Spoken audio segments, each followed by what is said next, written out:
Hey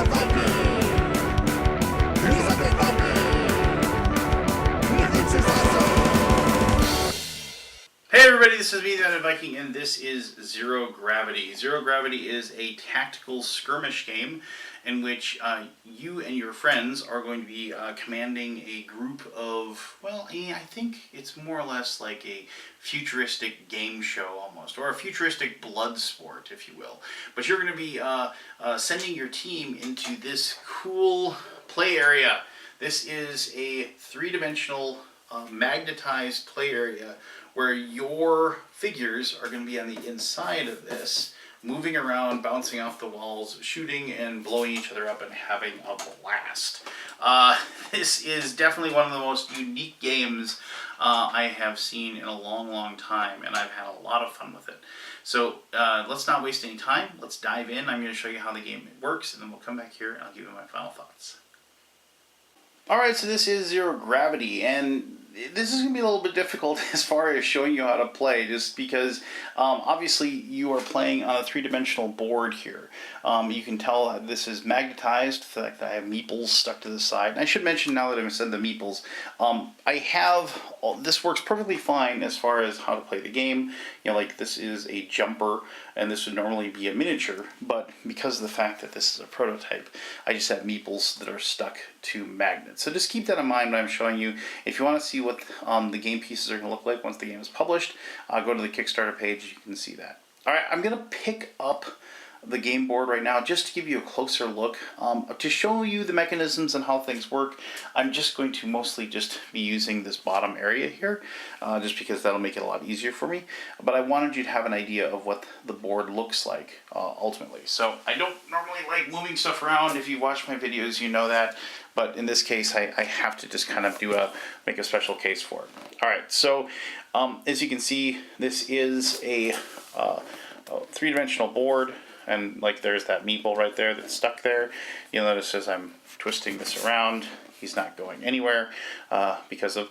I'm just going to point out that right there is called the gate that you're looking right in the middle. That kind of orange spot in the middle of the black there.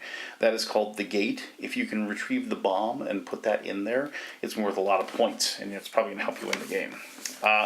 Right there on the bottom, that meeple, that is your commander. You only get one commander. If they die, they can't come back. Commanders have the ability to spawn spawning points where your other troops will come out, your other champions and your troopers will come out.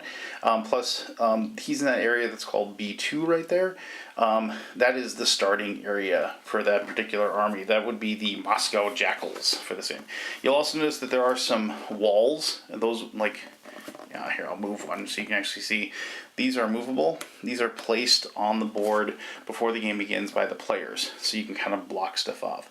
You'll notice that there is an area right there, B1. If you're playing with more teams, you'd have a team start there as well. Right there in the middle of the board, that little spiky thing, that is the bomb. If you pick that up and you can deliver that, that's worth those points. Bombs can also be used to like blow up spawn points and things as well. I'll talk about that in a little bit. While I'm holding it, I might as well just talk about, you can see there's these spots that have these numbers on them, like here and so forth. There's these NPC creatures that will pop up along with loot crates that will pop up depending upon the dice rolls that you make. I'll talk about that as far as when you do the turns, but that's what those spots denote. The only other thing I should mention, you'll notice that there's this thing that says the jump area. Champions have the ability to jump from this area down to this area. And also the jumper champions can jump from that area to there. Also, champions can jump these corridors that are middle from this one. They'd be able to jump to that one over there to like leap. That's called like a power jump. They have those capabilities as well. So just I just wanted to give you an idea of what, and it's tough to see, and I apologize for that, but this is as you can guess, a fairly unique game, and it was like I said, a bit challenging to be able to show it to you in a video medium. All right, so each person will have a team. Here are the Tokyo Demons. The Tokyo Demons, Here's their commander, their jumper, their sniper, their harrier. Jumpers can, obviously they jump more. Snipers, they have like kind of an unlimited range with their primary attack. That sounds great, but in all honesty, like you're going to be, in order for like your attacks to be truly devastating, you're going to have to get some attack cards out of this sponsor deck. And these cards are, I'll talk about these in just a little bit and show you some attack cards in there. But definitely the basic abilities, the basic attacks of your champions and your troopers are important, but to really like take advantage of like some massive damage, you need to get some good attack cards. But I'll talk about those here, like I said, in just a little bit. Harriers are your like, you know, like kind of a bigger, tougher guys. Plus, there's an ability that all champions have. They can drop from the top of the board down to the bottom, and if Harriers can land around their enemies, they can do damage to them just by landing around them because they're so huge and powerful when they do so. Troopers are just your grunts, and they only have 1 hit point as opposed to a random, like not random, but as to a variable amount that the other 3 champions have.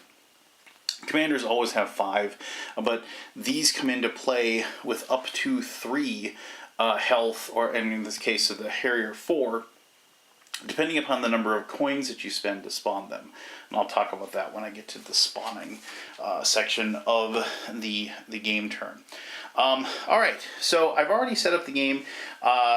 You set up the walls, like I said.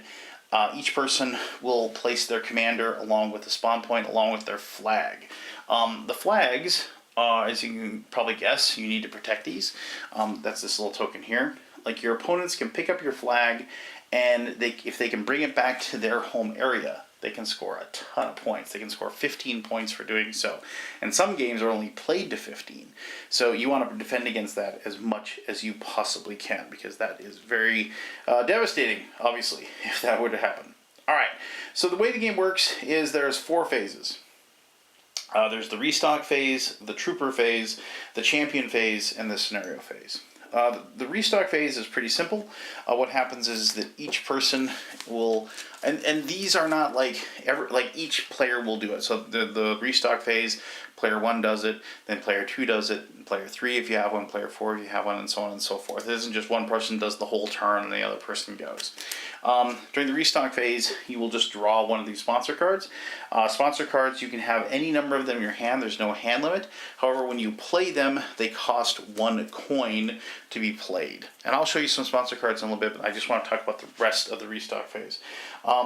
Also in the Restock Phase, you're going to draw your income. Everybody's going to get 2 coins no matter what.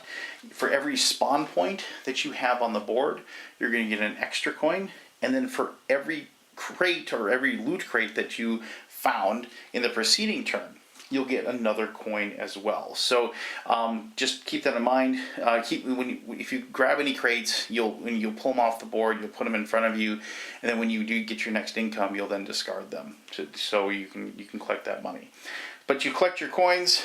Coins are just these little cardboard tokens like this, and those coins are going to be used to summon champions, and also pay to activate those champions, and also play these sponsor cards when you have them. So sponsor cards are actions, movements, or attacks, and as I said, the attacks are pretty devastating.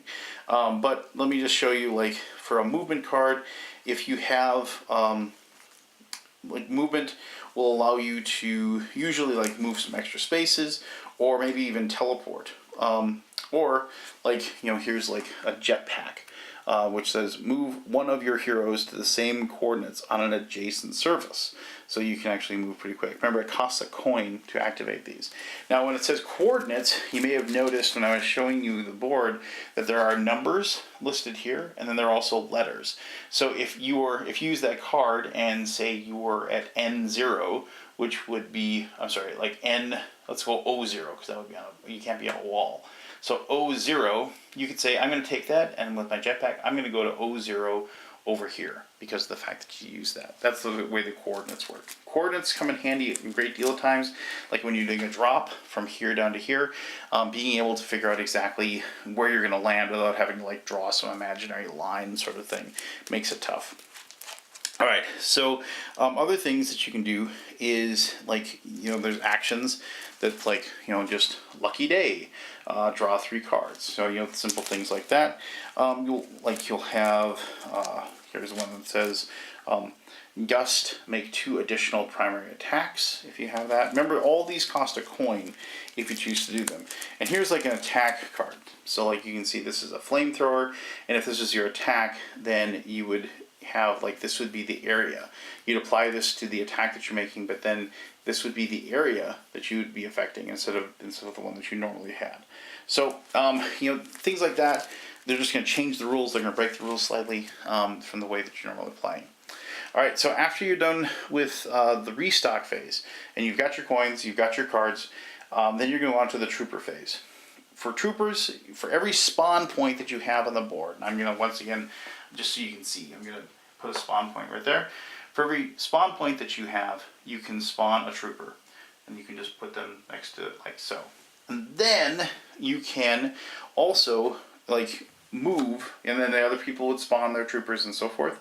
And then you may move your troopers as per the move rules. Now, move rules are slightly different than you're probably expecting. Like, movement happens as far as, like, you pick a direction and then you move up to your movement rate. There's no turning when you move. So, here, let me just put a spawn right here, like so. Let's put this blue trooper right there. So, Tokyo Demon's troopers have a movement of 2. So I could move 2 spaces like this, 1, 2, or 1, 2, or 1, 2. But I couldn't go 1, 2. But it's one of those things where that's how movement works in this game, and it also kind of functions as far as like how your attacks work as well. But I'll talk about the attacks here in just a little bit. When you activate your trooper, you're gonna you have 2 options for them: move/attack and run. If you run, you get to add 2 to their movement, but they cannot make an attack. So, for example, I'm gonna cheat here just a little. Like, let's say this trooper like moved 1, 2, 3 like that. Normally, the Moscow Jackals troopers only have a movement of 1. The reason for that is because the Moscow Jackals get to, like, their special ability is to spawn like lots of troopers really quickly, but they're kind of slow moving. But I ran with him, so he'll move 1, 2, 3. Maybe there's somebody where I want to go. Maybe he wants to assist. But now he is able to, because the fact of the matter is that troopers can only fight hand to hand because they have this little like knife there. They don't have any ranged weapons. So then when I activate this trooper, I can move it 1 like so, and then I would be able to attack. Attacks work pretty easily, and I really like how quickly these resolve. So you check your attack, and then you just grab those dice. So you have a green, a yellow, and 2 red dice, and then then the other person is going to roll their defense. So here we go. We're going to grab these dice here. I'm just going to roll them in here for the purpose. And so then I got 1 hit. So now this trooper has only 1 hit point, so he has 2 yellow dice. They're going to be his defense. I have to get at least 1 to save him. There we go. I got 1. But let's say I didn't, for example, just so I can show you how this works. So I didn't get a success. I would remove this trooper, and because he killed a trooper, he'd get 1 point or 1 cheer. The crowd goes crazy because he took out a trooper. But the special ability of the Tokyo Demons is that whenever they score a point or whenever they score cheers, they get 1 extra. So you get an extra cheer in that situation. Before the game, the players will determine how many points they want to play to, and you'll just say, a quick game is like 15, a long game is like 50, and you can go anywhere in between, or even more if you want to. Alright, so once the trooper phase is done, you will go on and you're going to go through the process of the champion phase. So during the champion phase, each person will either activate a spawn point to spawn and you take an action, the next person goes, they take an action, the next person goes, and so forth. There's 3 possible actions you can do. You can activate a spawn point, you can activate a champion, or you can pass. Once you pass, you're out, you can't take any more actions. But if you get to attack, you still get to roll defense. Alright, so I'm going to, once again, kind of cheat a little bit. Well, actually I have these 2 spawn points here. So when you spawn somebody, so let's go to the Tokyo Demons, let's maybe spawn their jumper. So they can have a maximum of 3 health. If you want to spend 3 points, you would take your 1 jumper, you'd place it on the board, and you'd spend 3 of your coins, and then you would take 3 energy tokens, and then place them on the board. Now, if you might be saying, well, how do I know that's like my jumper, which jumper has 3 hit points? Well, you only can have 1 jumper, 1 sniper, or 1 Harrier on the board at any one time. So you're always going to know. Now, you could, if you wanted to, spend just 1 coin and spawn a 1 energy, sniper, and maybe you'll have to for some reason, or a jumper, or a Harrier. But obviously, you probably want to spawn like a healthy one, if you will. So let's go over the different actions that a champion can take. Now, the big thing is their variety of movement. The way a champion can move is, 1, they can do a jump. So when they jump, they just can go to the exact same coordinate on the same jump area over here. And this is a jumper, so they can actually go from the jumper area as well. So this would be 03, so we would just do the same thing. We go 03, and that could be a movement. And that would be activating it, and it would cost a coin to activate them to do so.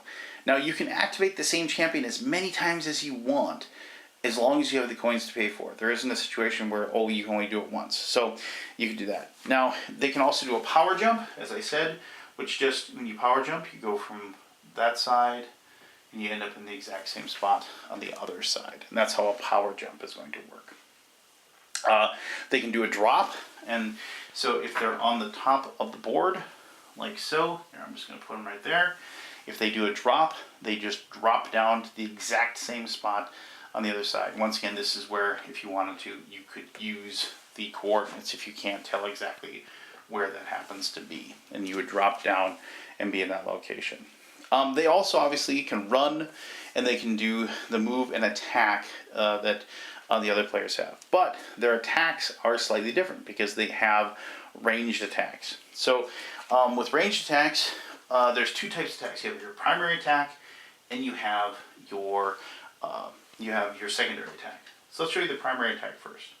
So here, let's say this jumper is there, and let's go ahead and put this hapless trooper in there. Now, you might be thinking, oh, well, he can attack all around him. Well, no, unfortunately, you can't.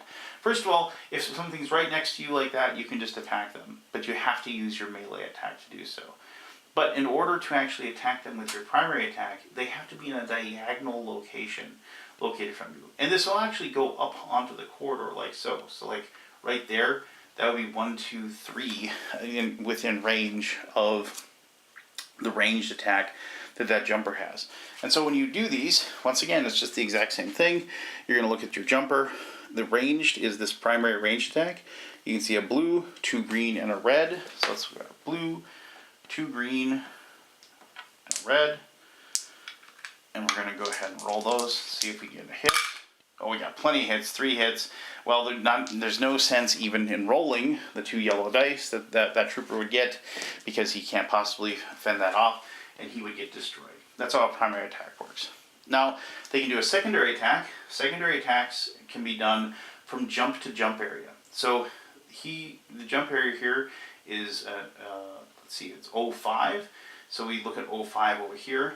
You'd be able to target that spot and any of the spots that are around it. It's kind of like a 3x3 square. So once again, we put this hapless trooper over there. You'd be able to attack. Let's see what we roll this time. Once again, 3 hits. Boom, that trooper is dead.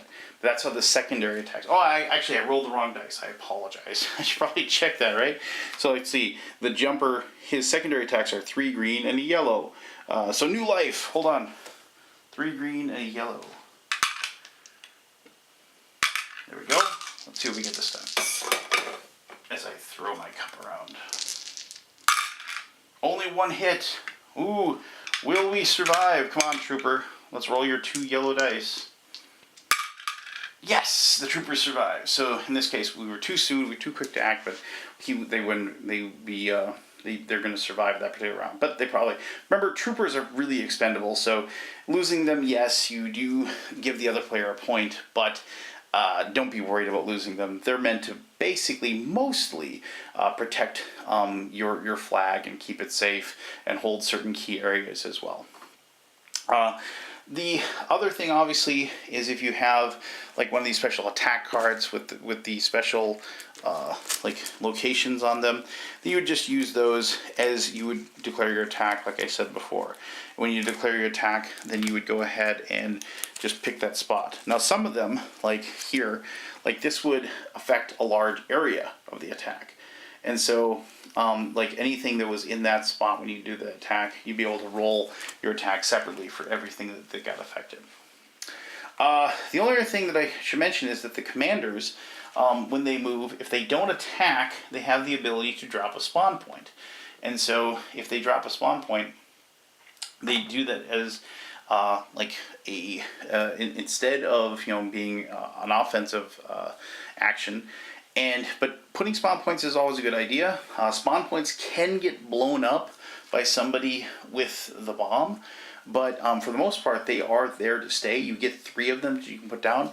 And remember, your spawn points give you +1 coin per turn that are out there. And they also allow more troopers to bring out, and they give you more variability as far as where you're going to be summoning your particular champions. So, alright, so that covers the different actions and what you can do. Once everybody has passed, whoever has the least number of points will be able to roll 2 6-sided dice and be able to summon these like minotaurs and mine layers and replicators, these NPC creatures, onto the board.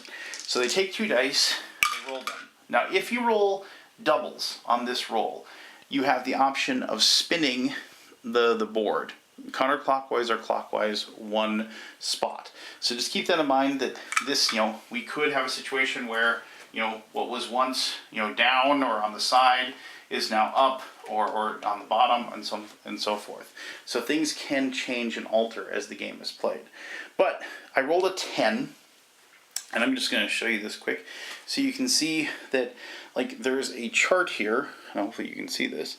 But depending upon your roll, it'll tell you exactly, what you're going to do. So a 4 or 10, we're going to put 2 crates down, and we're going to put 1 minotaur down as well. And so you're going to like grab 2 crates, which are here and here, and you're going to grab a minotaur meeple, which here you go, and then you're going to be able to place those on the board. And then also, so the person that rolls, obviously they're going to want to put crates onto those numbers. Remember, they're looking for like 4s and 10s.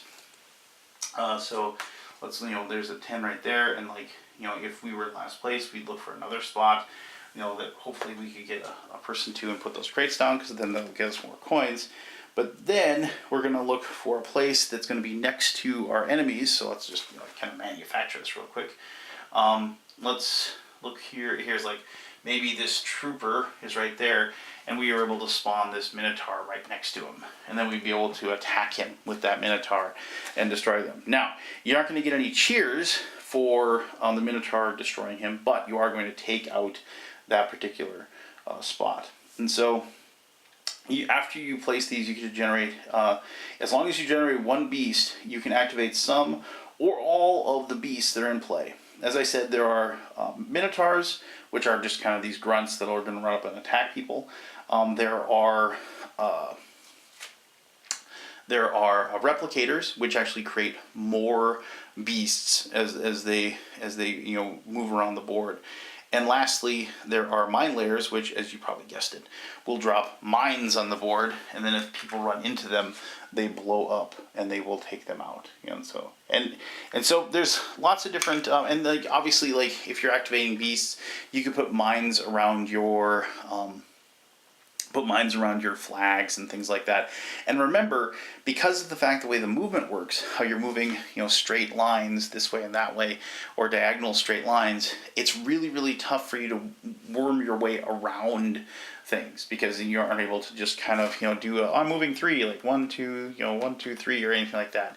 You have to actually either take a lot of time to do it, or you just have to, like, send a trooper through the mine, get killed. All right, now we can have a spot we can get through there. So it adds to the tactical aspect of the game as far as that's concerned. So as I said, you're just going to continue playing the game until somebody reaches the point total needed to win. Once you do so, the game is over at that point. It is, it's one thing that it has a gimmick, obviously, right? It has the magnetized boards. It has the fact that you're going to be kind of looking at this spatially and trying to figure out as far as where things are going. But I was really thankful that the game itself lend itself to, one, tactical decisions, but also tactical decisions that were perhaps tricky to come up with and tricky to determine, but weren't hard to, like, resolve, if you will. The combat system is very straightforward, but also quick to do. And the fact that there's this grid, as far as with the numbers and the letters, even the tricky movement or anything like that allows you to kind of move back and forth, dropping up and down, that sort of thing. And it, allows you to have... you did not worry about the rules so much and just relax, have fun, and blasting each other off of this little game board. But let me talk more about that in my final thoughts. Alright, thanks for taking the time to learn how to play Zero Gravity. Wow, like I said, this is one of the most unique games I've played in a long, long time. As far as just the area that you're playing in, and like just the way the game presents itself. Now, it's tough to explain. I mean, it's one of those things where it's like the perfect marriage of both the obvious, like, what's going to draw you in. The fact that you have guys upside down, moving around, blasting each other. The fact that the board's going to be spinning around and your people are going to be, like, you're going to be readjusting and, like, having surprise attacks as people drop from the top down on top of you when you weren't expecting it. I had a game once that was won because the player that I was playing against, my buddy Craig, he actually was able to get he had the card that allowed him to play, that allowed him to spin the board. And so he spun the board, so his person that had the bomb, there was a person who had the bomb, and then they walked up, handed it off to another person, he activated that champion, and they dropped straight down, right into the bomb area, kaboom, blew the whole thing up, and, because they landed on the gate, he got a bunch of points, and he won the game. I mean, it was stuff like that, cool little cinematic moments, and that's kind of what I was feeling when I was playing this game, was the whole, I kind of got that, the end of Inception, where everything was moving and spinning around, people are, kind of running up and down the walls and the ceiling or whatever. That's kind of, what was playing out in my head as we played this game. And I like games that kind of do that make me, kind of imagine the world that I'm in. Now, I have played lots of these, meeples on a map, or figures on a map, or whatever you want to call them type of games. And then I played a lot of these skirmish two-player games. This can go up to 4 players. But, there's lots of games that have, Rule 7.4.a and stuff like that. And there's a time and place for those games, and I can enjoy those.